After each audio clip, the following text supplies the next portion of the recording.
All right. I think we are right at the top of the hour. So we have the recording going for you guys. We're going to wait just a few more minutes to let some participants trickle in here. But we are excited to show you guys the Region of Durham's water eRIS use. So a few more minutes and we'll get started.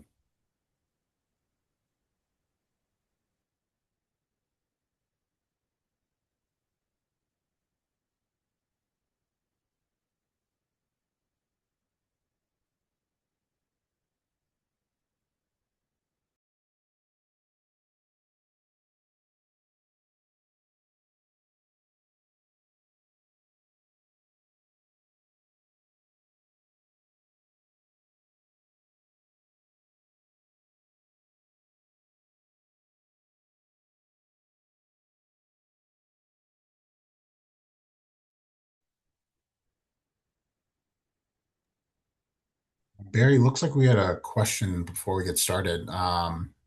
Someone asked what processes you guys are running over there for water treatment. Is it direct filtration? We have two plants that use direct filtration, our Ajax and Whitby water supply plants. Our Oshawa plant is a conventional plant with three large settling tanks. Awesome. Thank you.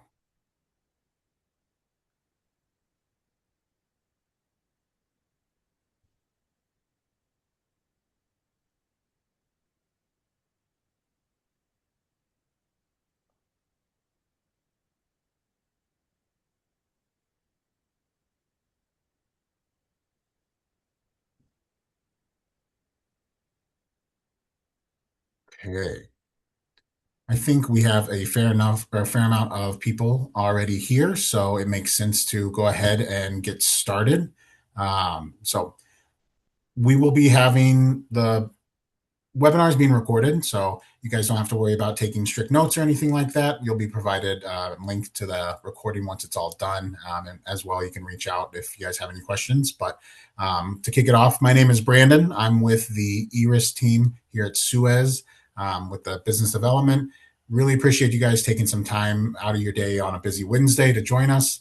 As I mentioned, we're really excited to show you guys a little bit more into what we call Show Us Your eRIS. This is going to be a series of events that we hope to host throughout the year, really giving you more insights into how eRIS is being used throughout North America, throughout different types of facilities, and what they really do to show how eRIS can bring more efficient processes to their day to day operations. So, before we really dive in, again, just a little quick housekeeping. The webinar is being recorded. If you guys have questions, feel free to use the chat function. We also have some Q&A in there as well. So we'll hop on that and we can make sure to answer any questions as they come up, or we'll save some time at the end as well to address anything we didn't get covered. So I'm going to go ahead and pass the torch over to Barry.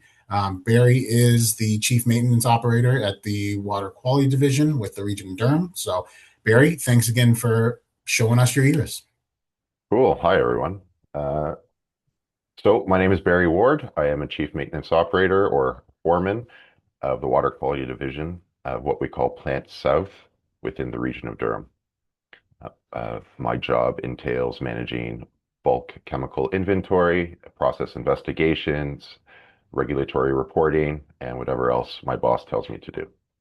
We do lots of little stuff in-house. We do bed expansions. We take care of our filters. We do lab testing on some of our bulk chemicals and TSS. We are a jack of all trades.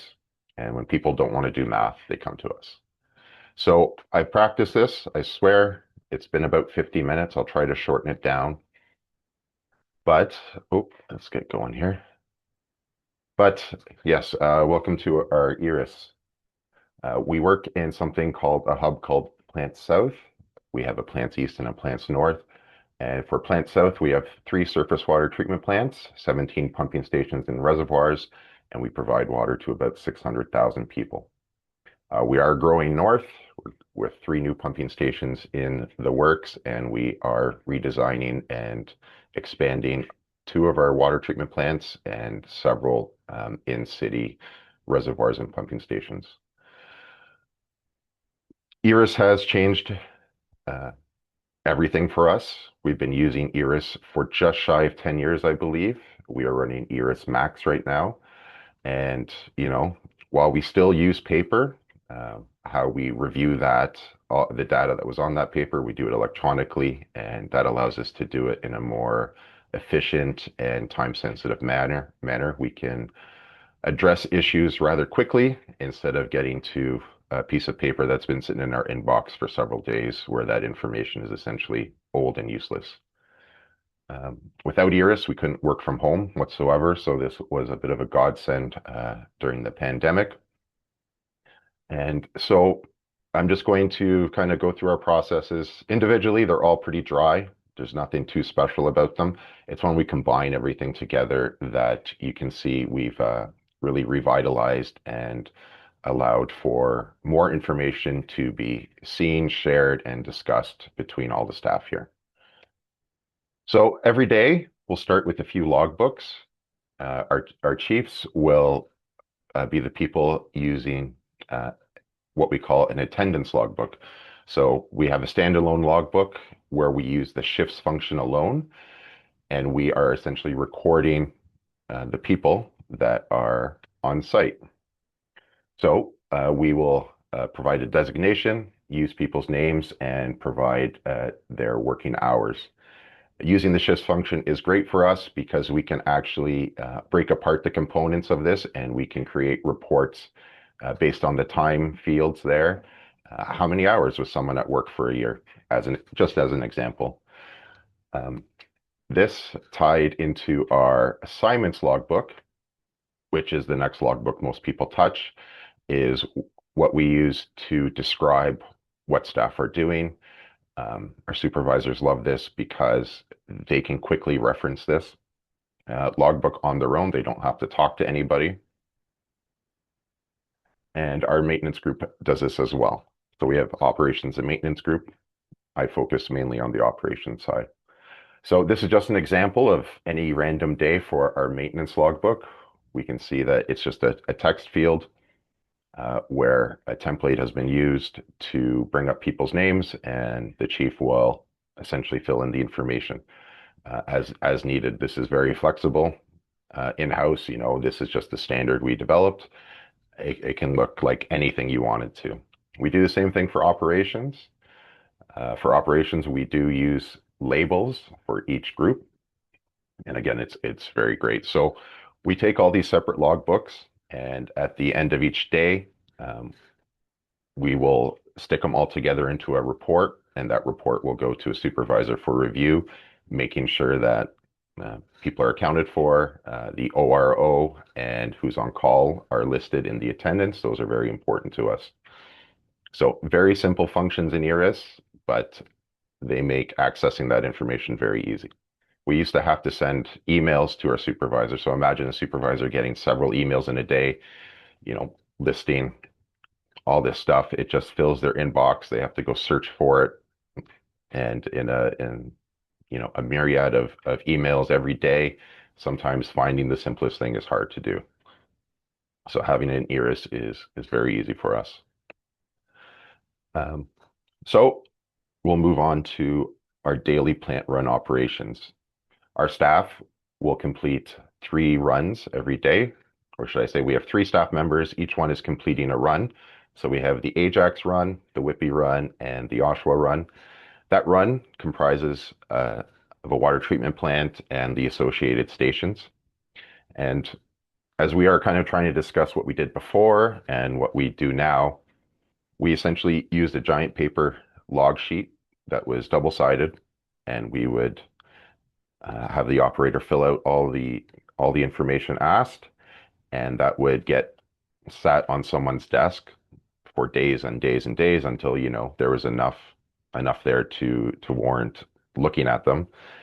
We would skim through them, sign off, and then it would go to the next foreman, and it might sit there for another few days before they decide to skim through them, sign off, and then it goes to the supervisor.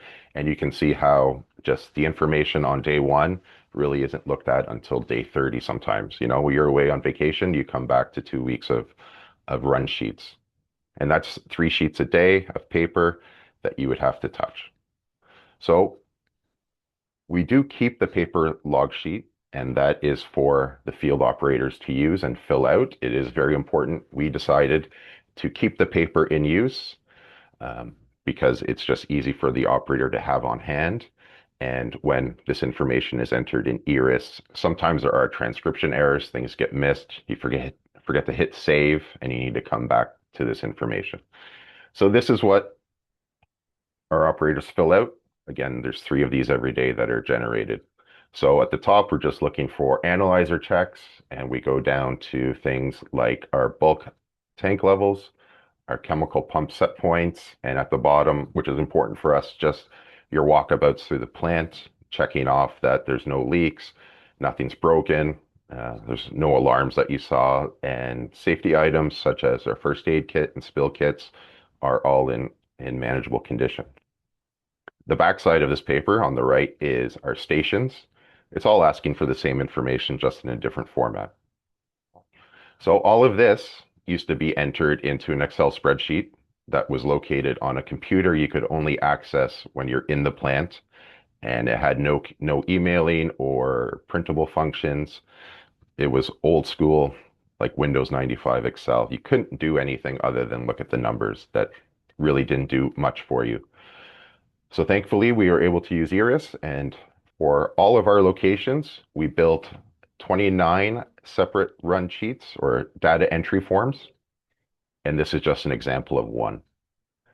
So we built out the forms to replicate the data captured on the paper sheet.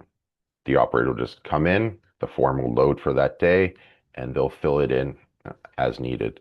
We have uh, we have text fields at the top and bottom that record the operator's name who did the check, and a field at the bottom to capture any comments that the operator might want to send our way.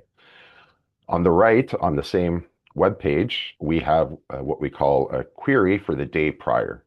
So if the operator is doing their runs today and they have a number that looks weird, this query populates on its own and shows us yesterday values, and they can kind of compare the weird number they think is a number they think is weird today and see if it was quote unquote weird yesterday. So it's just a comparison tool, and it's just for quick reference. It just pops up on its own. If you don't need to look at it, no worries, it's just there. So 29 separate entry forms, that equal 3 giant pieces of legal size paper. What do we do with that information? Well, we've turned those into 3 daily run reports. So every day, 3 run reports are generated in my work for a workflow where the people that used to hand sign off on the piece of paper now review and sign off digitally on this. Because it's populate or the report runs every day at midnight or so. Once I come into work at 7 o'clock, I got 3 fresh reports to look at. And as you get used to your information, it really is just a skim. These reports are large in terms of how many pages they are. I think they're 9 or 10 pages each. But because we don't go to every station every day, there are some blanks. In these reports, um, we don't populate everything that's captured on the piece of paper. We don't necessarily need to see that in this report. We have other dashboards we can use to gather that information. Um, as as there is lots of information captured and presented, we use the Eclipse software to what's the word? To use some features that aren't necessarily in eRIS Report Builder, such as highlighting variances between values, highlighting when something is indicated as not okay. We can highlight when a comment is left by the operator. It's really whatever fits your process that you want to see highlighted can be built into these reports. Uh, on the right here is just the cover page of a finished report showing the comments left by the 2 foremen who have reviewed this report. Now you're going to think, well, now the supervisor has to look at 21 reports in a day or in a week, pardon me, and which is a lot. It's a lot for a supervisor to deal with. So we really reduced our supervisor's workload. Shout out to Sarah, how are you? And we, instead of her reviewing these reports, we took the comments from each daily report and summarized them into a single report that she gets at the start of the following week. So instead of 21 reports, she looks at one report that just has the comments. She doesn't need to see the numbers, she just needs to see what's going on. So these are the comments, and then we're just going to skim through what our reports look like. So this is all encompassing of the Ajax water supply plant on any given day. Again, we have our analyzer checks, we have our plant checks, our daily and monthly checks. We can highlight, again, based on whatever criteria we like. And on the right is the information from our daily plant lab run. So we've highlighted the treated water turbidity. I don't like to see anything greater than 0.1 NTU. So we highlight that. And the treated water free, there's a difference of 0.2 milligrams per liter between the analyzer and the test. So we highlight that as well. The next page would be our Brock Road Reservoir, and we've highlighted the difference between the chlorine analyzer reading and test result. And it just keeps going on and on. You know, it's kind of boring, but this is us, and it works. Again, we are skimming. As you get used to your own information, we skim through, we highlight, and our eyes are brought to that. At the end of the report, we do bring in some SCADA data for our two newest stations. Just as we're still getting familiar with them, we want to see the daily max and mins for their chlorine residuals and pressures. So none of this here is manually entered by a run operator. This is brought in from our SCADA information. And we again have highlighting based on our critical limits um, uh, that are listed in the gray bar at the bottom of each table. So that those were most of our daily processes. Our last one, for my group at least, is what we call data validation, where we use validated tags in eRIS. So backstory is we are responsible for compliance reporting. We do it on a monthly basis. It needs to be signed off by several people before it goes to headquarters and gets reviewed by our technical support group there. That job used to take 1 week solid for one person. And so, because we're looking at the previous month from the 1st of, let's say, April to the end of that first week, it would take someone to 40 hours to get all that raw data from our old databases, upload it to individual Excel files, hope that nothing got corrupted or moved, and go hand by hand, day by day, making sure that the numbers were correct and that we would have to find the values on our SCADA computer trends and refer back to paper logbooks to see what was up. We have really consolidated that work by using validated tags. So we have created about 350 tags where we have applied limits and rules, business rules to them that they are going to highlight and say, hey, look at me on a daily basis. And that allows my staff to spend maybe 10 minutes a day looking at, anywhere between 0 to 5, 0 to 10, depending on what's going on, tags that they can then use the electronic logbook and the trends feature in eRIS to validate the issue and to find the next best number. So that little bit of 10 minutes a day, by the time we get to the end of the month and the monthly reports are generated, those reports are essentially 99% done. And on the first of each month, those reports are essentially ready to go for review and digital sign off. This is just a small example. Most of the items that are flagged are from instrument maintenance, where, our instrumentation group is faking the signal on the 4 to 20 milliamp output, and that will trigger a flag. We do have lots of instruments, but again, on any given day, it's a small handful of items to touch. Hey, Barry. Validated tag. Oh, hi. Just real quick, we had a quick question. How much time do you think you guys are saving by automating a lot of those daily processes, like the monitor tags and the reporting and things like that? Uh, the daily reporting. if that's what we're talking about.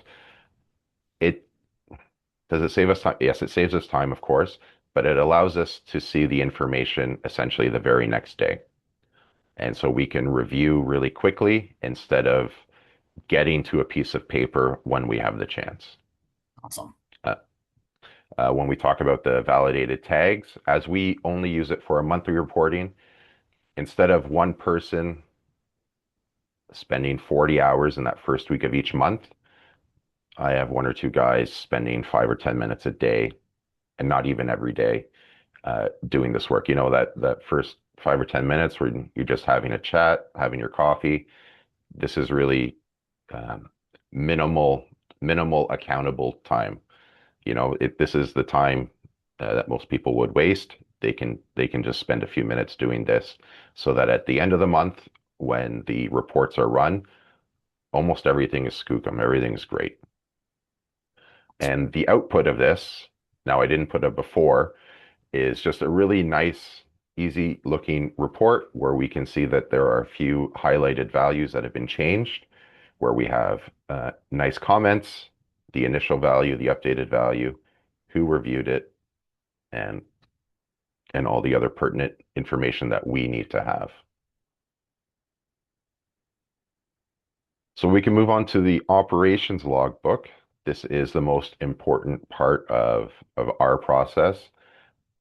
We moved away from the old school traditional paper logbooks where, depending on who was working, it's a cross between chicken scratch and pour printing, et cetera, et cetera. Um, this is super important to us. We are a centralized control room, so everyone that's out in the field doing work calls into the control room. Our guys in the field don't necessarily create their own logbook entries. They call into the control room. And this is just an example again of every on any given day. So we do use labels for each location at a very minimum. And we have extra labels such as process change, you know, critical alarms, memos. And this digital logbook just allows anyone from anywhere to dial in and see what's going on.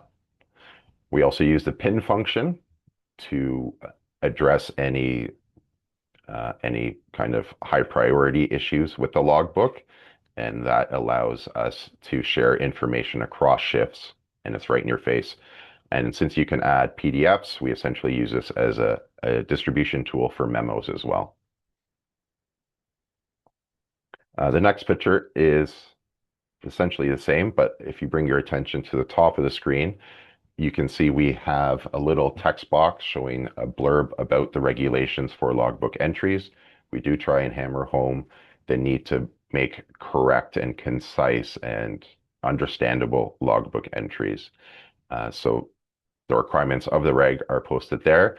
And on the left-hand side is our links to other components in eRIS that our control room operators need to touch, and we will go through that. So first will be what we call the OWAP dashboard. That's the Oshawa Whitby Ajax Pickering dashboard. And this, it takes you to a page with a set of trends that all reflect the plant processes. And we ask our control room operators to review these at least once a shift towards the end of their shift. So we do ask them to look at 13-hour trends at the last hour of their 12-hour shift. It is a collection of everything that's gone on in the plant. And what we are asking for from the control room is that they review this. And if they see anything weird, match it to the logbook. And hopefully we haven't missed anything. So we're just going to go through a few pages or a few trends. I believe we have 5 pages of trends, each with 7 or 8 dashboard trends on each page. So this is just an example of our Ajax chlorine residuals dashboard. So we have the dashboard showing the trend, and then we have a separate table below showing the summarized values, the maxes and mins, that we can highlight for easy attention to the operator's eyes that something was maybe out of whack. So Ajax chlorine residuals, our coagulation, which is just as important as chlorine, our filter turbidities. You can see there was a few PMs on our instrumentation there with all the big spikes. Our fluoride residuals, we fluoridate here, and fluoride is a very important thing to make sure we don't exceed our MAC, our waste treatment outfall, and that was it. So some of the other items that we asked the control room to look at and manage are, I'll start with the first one, will be our pump run report. So again, talking about what we used to do, we used to have a piece of paper that would be on a clipboard, and we would ask the control room to initial notate that each pump was run at least once during the week and throughout the whole month. But that piece of paper was easily forgotten. The clipboard was put away. It was turned upside down. It got filed somewhere else. It was really forgotten about.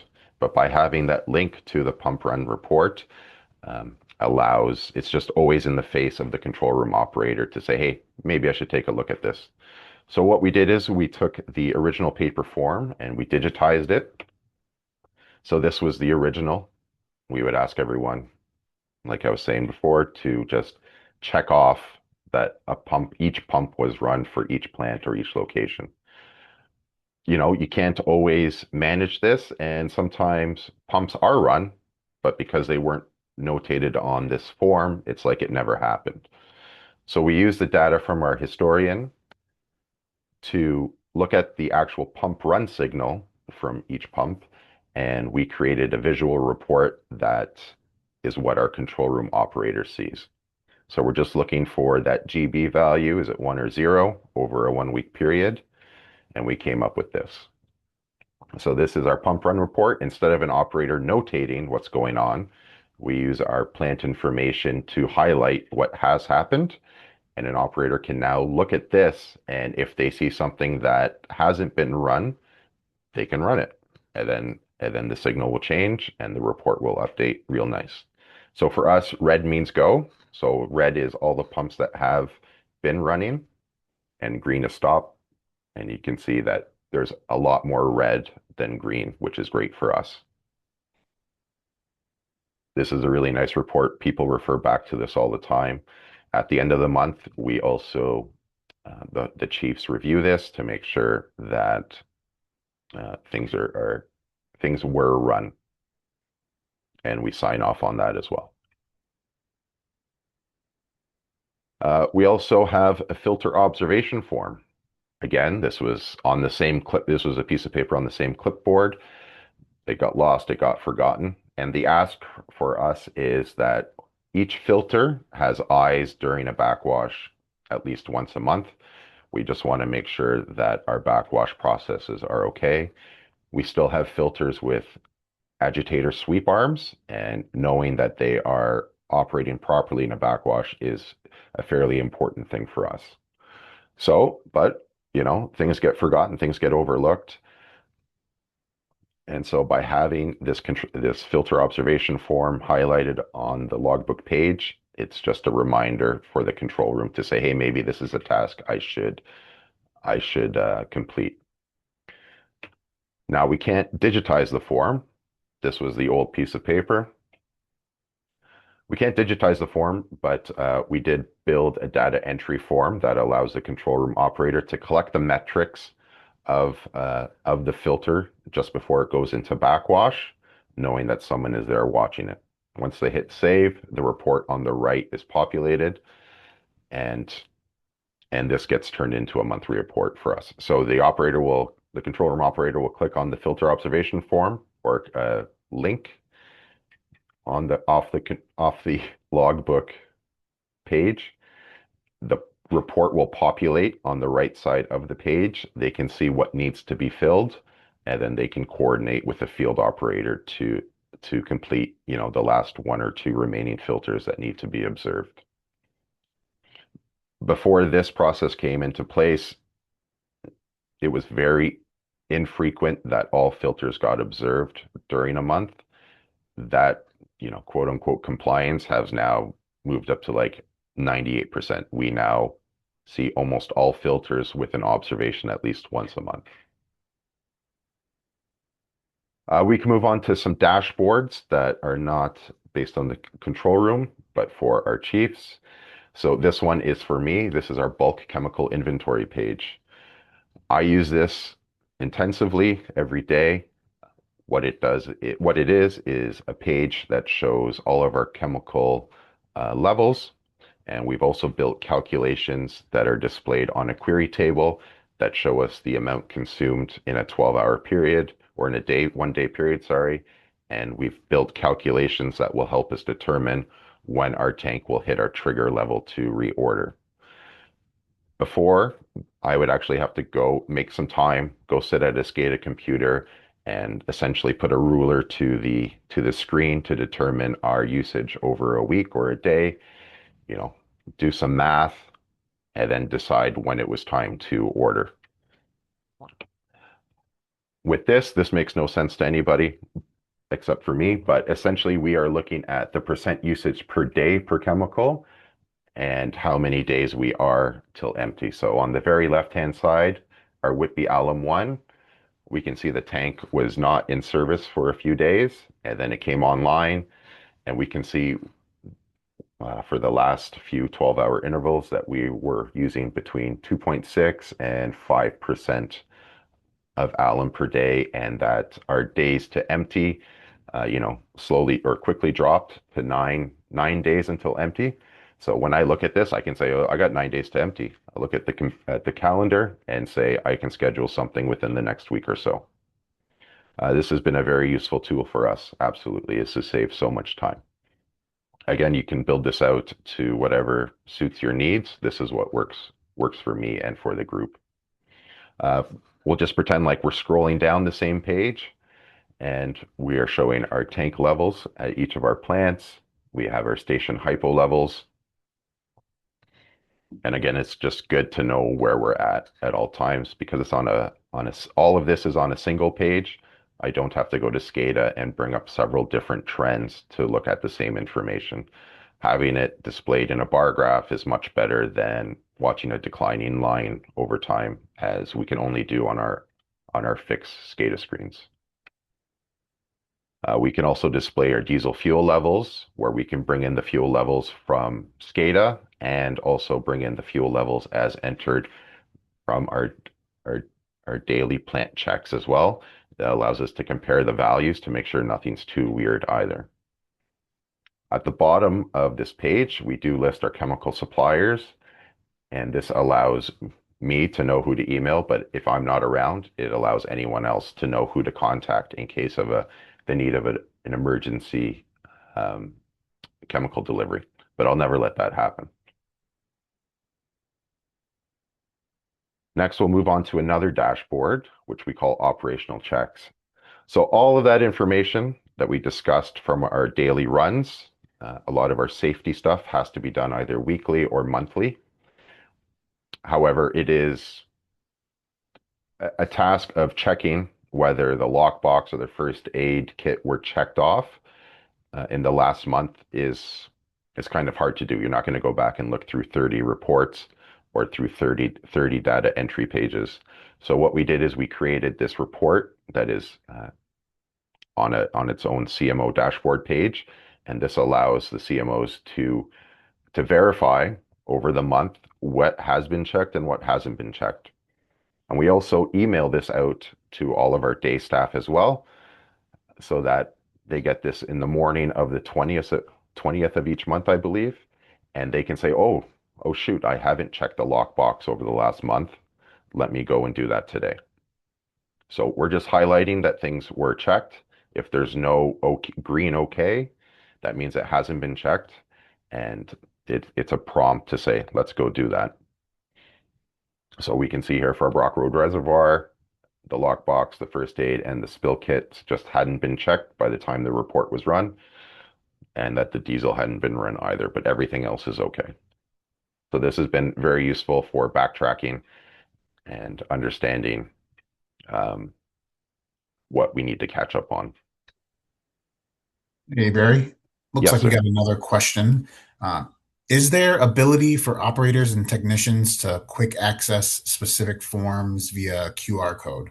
So this might not be specifically for what you guys do, but go ahead and see if you got an answer for him. So we don't use eRIS Mobile.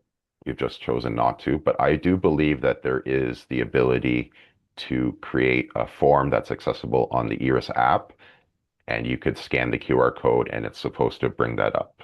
I'm probably Yes. the wrong guy to answer that, but if, yeah, I that can give a does little more exist, right? insights into that. Yeah, and eRIS is operated as a web-based browser as well. So the QR codes are available. You can scan those with your mobile app. It takes you straight to the forms and things like that for you to easily access them and fill them out wherever you are on the fly. You can put those QR codes on locations or assets or anything like that for easy access. Cool. All right, we're almost there, guys. I'm sorry to drone on so long. You're doing great. Okay. All right. Uh, we are just going to pivot a little bit, and we'll discuss how eRIS can let us know if there's a communication loss between eRIS and the historians. And so we built a page that brings up a tag from each PLC, and we can identify if there is a loss of communications from any given PLC. Lets us know when we see a data gap on eRIS. Is it because there's no communication, or is it because our historian is broken in some fashion and data is just not being recorded? That's the basic part of it. How our SCADA system runs is the PLC will control everything. It will talk to something we call an RTU, and that RTU will talk to our SCADA. Sometimes the RTU, the middleman, will go down, and we can't see something at a station. So we will use this tool to verify that it's not the PLC that's not communicating, therefore identifying that it is most likely the RTU. And if we can verify that the PLC is communicating, we can actually recreate our SCADA screen, not for controls, but just for data. This is a small recreation of our one of our SCADA screens. And using eRIS, we can bypass that RTU failure and refresh the values here and make sure that everything that's going on in that station is actually okay and we don't need to panic. We're still going to send someone out to verify that pumps are running, but we take what could be a dire emergency situation into something like that says, I can see that we still have control. And this is highly applicable to closed zones where if a pump fails, everyone runs out of water real quick. So for our closed zones where we lose communications from the RTU on SCADA, we have some pages that we can verify that the pumps are running and that the pressures are still good and that the chlorine residuals are fantastic. So it's not used too often. It is a page that doesn't get touched much, but in a pinch, it has helped save us some time and reduce the emergency. Just a small aside, sorry. So now we can talk about some trend review. We asked the control room to look at trends. The chiefs also have to look at trends. The water quality CMO, that's me, has to look at 42 trends.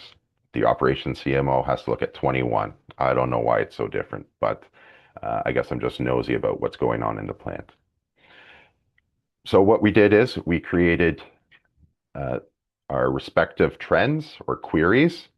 And because we titled them the same, so South Quality CMO Trend, I can create a page that with a dashboard query that only populates based on that key search term so that I don't have to jumble through everyone else's queries. So on my own little trend review page, I everything I need will be in that menu alone, and the same thing for the operations CMO. It's a really neat tool. It just allows you to go from one trend to the next. We are supposed to look at this daily. However, it is hard as it is time. It takes a lot of time, especially when you find something and you want to dig in and dive. So what we do is we actually took this collection of trends and we asked eRIS to email us as a PDF, one large file every day. So if I'm not at my computer, I can at least use my email to bring up this set of trends and I can just quickly skim through it to make sure nothing's gone askew. So this is a great dual feature for our trend review. Everything we find or need to comment on in the trend review, we have a report that we essentially just enter the comments that we need to. And every week, again, that goes to our supervisor, and she reviews 1 week worth of our trend review comments. She doesn't need to see the trends. She just needs to know what's going on. All right. And the next feature, or how we've used eRIS to change our processes, is for something we call backwash logs. So our SCADA system, when we hit start a backwash, our SCADA system will write the filter metrics to a text file.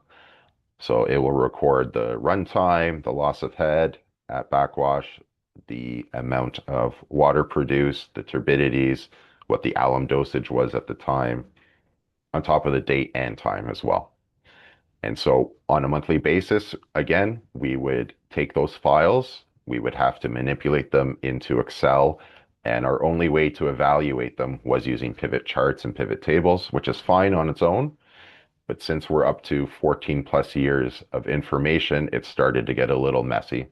And pivot tables are cool, but they do get hard to manage the more information you have, for myself at least.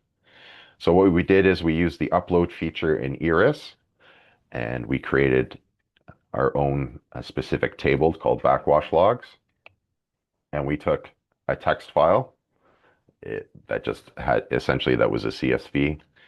We would upload it into a pivot table. Sorry, I'm on delaying here with the sliding between screens. So this is what we're used to. We still have to deal with the text file, and we still have to upload into eRIS or into Excel, but that information can then be uploaded into eRIS for easy review. So instead of a pivot table and pivot charts, we now have a monthly summary report that shows the averages of all the runtimes, the count of backwashes, and if as we dial through that report, it actually shows each individual component from every backwash. And the most important metric for us for filter performance is the UFRV, and we can now graphically show the UFRVs for all filters on any date range we want simply by clicking or changing the date at the top of the screen. We can also export this out to engineers or any other shareholders that are curious about our backwash information. This tool has been great. It's made the information a lot easier to manage, and visibly it shows us when there are outliers. Um, the the constant, the bar across each graph showing 200 UFRV is, I believe, the industry standard. So we're always looking to make sure that our UFRVs are above that line. In the summer, they're typically not. In the winter, they typically are. And we are also looking for a gap between the performance of a set of filters and the occasional outlier. And that has led us to identify problems with filters in the past. This type of graphics on pivot charts it's just not the same. So uh, even though it's simple data, we're able to get it into eRIS and manipulate it as we need, which is wonderful. Another portlet in eRIS that we use is called the user license editor. I believe this was designed to control access to the logbook. We don't use it in that fashion. We actually use it to record and display and report on our actual operators licenses, pardon me. So we will upload for each user their two water tickets. So in Ontario, each user has a treatment and a distribution license, and we'll bring in their certificate number and most importantly, their expiration date. We do the same thing for tradies, and we also expanded this to look at our safety certification. So because it's in eRIS now, we can separate by user. We can highlight expired or near to be expired licenses, and this just allows our compliance team to say, "Whoa, I see that in 3 months I have several people where their license is going to expire. Let's get ahead of the game and work on their paperwork to get those renewed." Previously, this would all be in a giant spreadsheet where you could highlight by expiration date, but sometimes things get missed. Only one person was looking at it, and so if they were away, things could go get overlooked. And this report gets emailed out to all the chiefs and to the supervisors so that they can follow up with the compliance team saying, hey, I see all these guys are about to expire. Let's make sure you are on the right track to getting them renewed. So this has been a great feature for us, even though we're not using it in the way it was designed. We just took the flexibility or the components of this portlet and manipulated them to work for us. Okay, we're almost there. Some of the last things that we use eRIS for are for emailing information. So we talked earlier about data entry forms. They and those are the originals, the OGs, and they work great.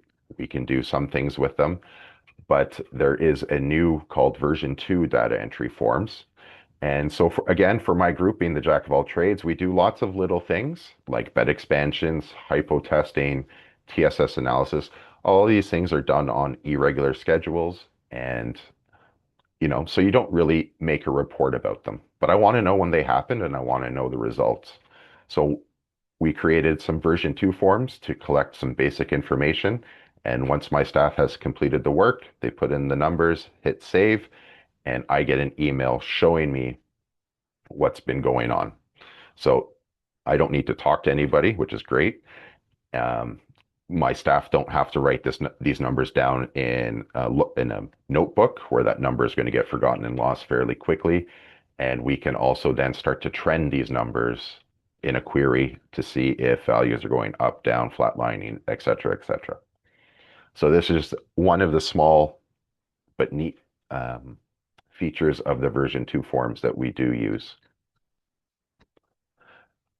We do have other user groups in the region that are not in operations. So our Water Resource Management and Protection Group, aka Tech Support, they do need to see plant information from time to time, and they are part of a fish impingement study.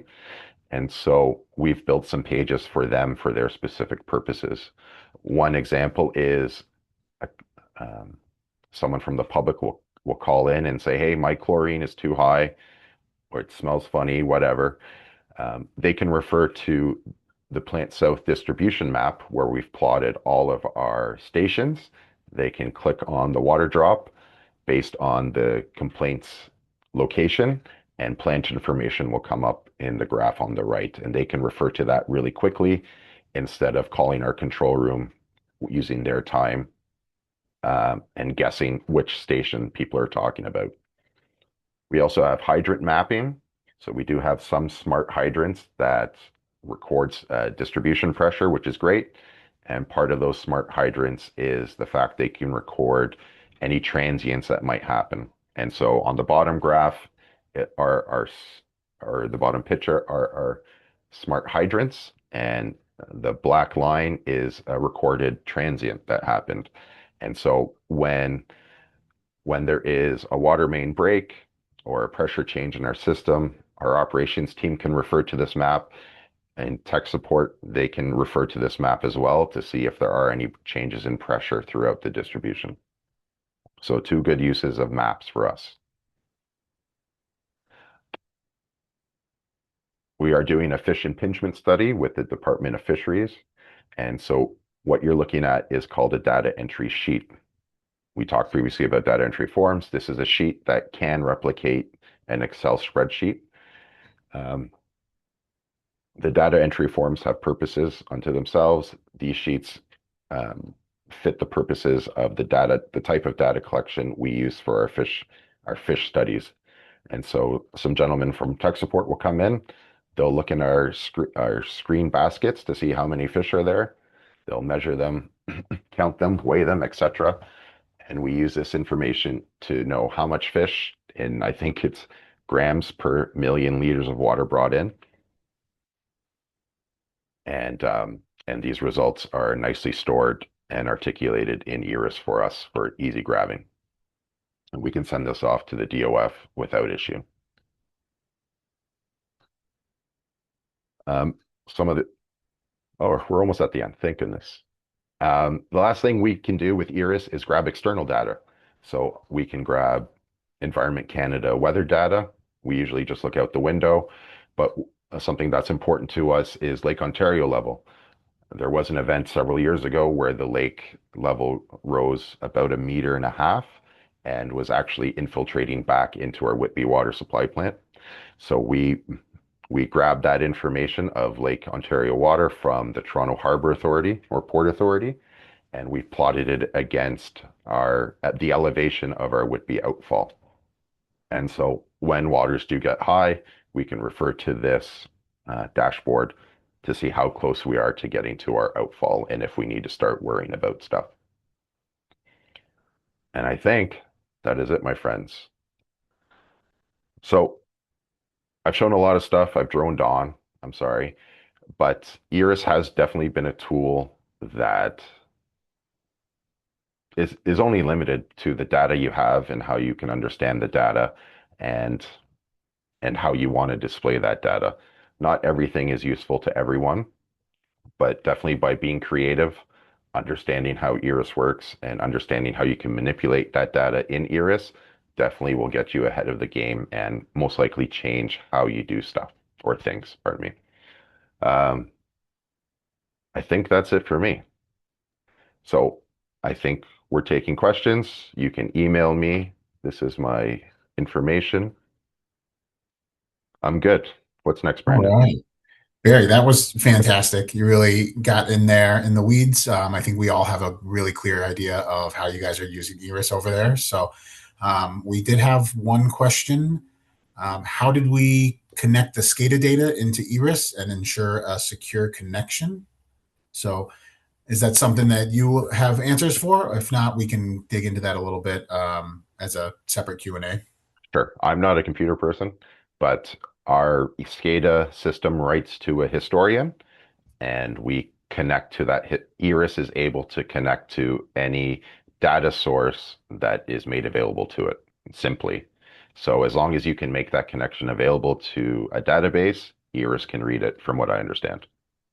Yes, exactly. So those secure connections are frequently approved through IT setups and specific networks and zones in their environment, and then we make sure to adhere to any specific security protocols or anything like that along the way. Yeah. So we have a few more minutes. Anyone have any additional questions? Feel free to throw those in the chat, and we can definitely get you guys out of here a couple minutes early, if not. Let's see, Barry. When you started, did you guys do all of this at once, or did you evolve over time with more phased implementations? Yes, we did. It definitely was an evolution. Uh, we started with logbooks, then we moved into data entry forms, then we moved into how do you report on that information we capture in entry forms, and then we moved into how do we make that information look better by using Eclipse. And then kind of just you really do have to let your imagination roll and think about all the stuff you want to display that's useful to you. And it is one step at a time, absolutely. And when you do get into a large project, say with our compliance reporting and how we build out the tags and build out the functionality in them, I can tell you, they would be one step forward and three steps back. But patience wins every day, and we do get to an excellent end result. Awesome. And yes, Emily, they are using eRIS Max over there at Durham. They're also a member of what we call our Partner Plus community. So every year they get additional hours for um, training and project hours and those types of things to really be able to expand their eRIS use across the board and not be limited to some of their budget constraints. Let's see, Barry, how was eRIS accepted throughout all of your stakeholders and different users throughout your organization? That is an excellent question, and I definitely don't want to put my foot in my mouth. But for us in Plant South, of course, there was always a fight at the start. There was always people that pretended like they didn't know how to use the internet. And but over time, you bear with it, and acceptance does happen, especially once they see how good it can be. That being said, we have other people, other users who say, if it's not going to be 100% perfect 100% of the time, I don't want to use it. And I think that that is definitely the wrong mindset to take when it comes to eRIS. Um, Sometimes, you know, eRIS can be a problem when the server fails or when there's a bug. But generally, it's understanding your data and where that comes from and how that can break or change. Rolling with those punches will, and a little bit of grace and patience will allow you to overcome any obstacles like that. Awesome. We did have another comment just about data acquisition best practices at an upcoming OWWA conference. So things, if you guys are looking for some more details, potentially struggling with SCADA data or anything like that, eRIS can definitely be used to assist in any of those struggles you guys are currently going through, as Barry's pointed out today. All right. Anyone have any other questions? Let's see. Looks like we got one. All right, Barry. Can you confirm that you're using logbooks for multiple purposes? One being, say, regulatory, others like daily tasks for operations or maintenance, or um, can you just kind of confirm a little bit of how the different teams are using that? Sure, yes. So yes, we have multiple logbook portlets in play. They each have their own function and use. And when we talk about the operations logbook and things like the attendance, you know, one would think that the attendance logbook or the attendance information should be in the operations logbook. However, visually it gets a little gross. And so by separating the two, it allowed us to ease the use of the control room operators. And by separating them, it allows us uh, to build reports in more effective ways. But a logbook is really just a tool where you can write whatever you want. So I understand that some people use it for working groups and they just say, I'm going to lunch and I'll be back in an hour. And so the next person who looks at that logbook understands that that person's not around. So it be flexible in how you want to use things. We all have regulations that we have to follow, but some of the tools in eRIS don't have to follow those regs. Awesome. Let's see. We had a comment from Nitin. Um, Nitin, can you write out a little bit more details on your question? Let's see. We also had one. Have you ever done a special study where new data from an unconnected source, say piloted new equipment or sensors, was easily added into eRIS for viewing that data? Um, have you guys ever done anything like that that's outside of your source data systems? No, but I definitely wouldn't be opposed to it. And I know that we are starting to install data loggers and that type of information system. I'm not familiar with it. I have no idea what it looks like. But from what I understand, we will be uploading essentially uh, information from a USB stick, and hopefully we use eRIS to save that information so we can review it. Awesome. And yeah, from a eRIS point of view, it's really easy for us to grab a hold of data that might not be living anywhere, get it into eRIS, and then you can utilize that with your other data sources, or start being able to add in visualization tools as well, like Barry pointed out today. Um, let's see, we got one more in here as we're kind of getting up to the hour. Did the request to create these reports come from you, or were they ideas from operations, or how did the collaboration occur between all the different teams in the operations group? Um, to toot my own horn just a little bit, a lot of the things that I showed were aspects that my group performed. It was just, that data was everywhere and not accessible. So we built the tools to make it accessible. But really, everything was passed by a supervisor or someone higher up, where we would propose something and work on it together to understand what's needed or what's not needed. And that kind of again goes back to the run sheets at the start. What do you want to see in the daily reports? Do we need to see everything? Do we not need to see everything? And it did allow us to streamline some of our processes day to day.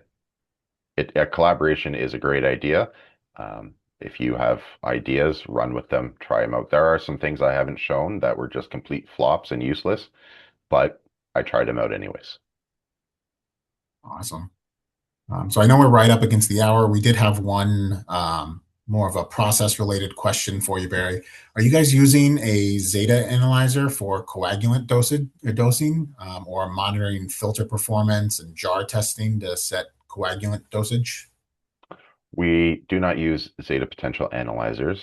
Um, we don't, we aren't the type of plant that does daily jar testing either. We draw from Lake Ontario, where the water is pretty, it's pretty much the same day to day. It's not like a river source like the Ottawa River, where that can change 100 different ways within an hour. We do set our coagulant dosage at about 5 milligrams per liter as alum on any given day, and we adjust up or down based on turbidities, the effluent turbidities from our filters. All right. Jared, hope that answered your question for you guys, but looks like it did. And then is it easy for operators to work with? I know there's a bit of a new technology curve, but from your guys' perspective, how easy was it for your operators? Yeah, really, we're asking the operators to use data entry forms. So they're putting numbers into a cell and hitting save. I'm simplifying it, but really that's what it is. It is no different than any other website where you're putting information in and hitting save. Awesome.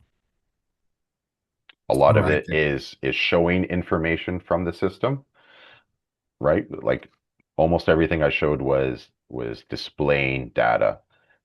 Mhm. Entering data is actually a small part of what eRIS encompasses in terms of all the things we look at. All right. Well, I think we have kind of gone over by a couple minutes, so we really appreciate everybody sticking around who is still in here.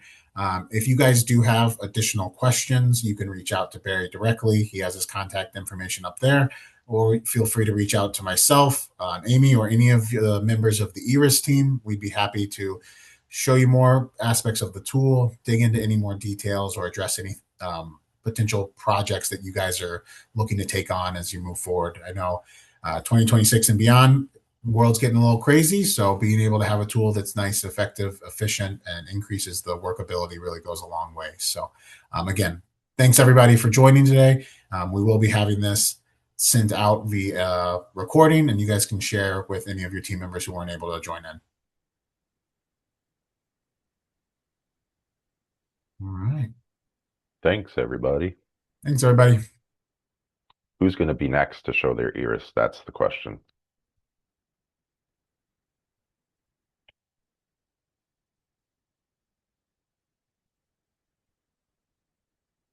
Are we good? I think we're just kind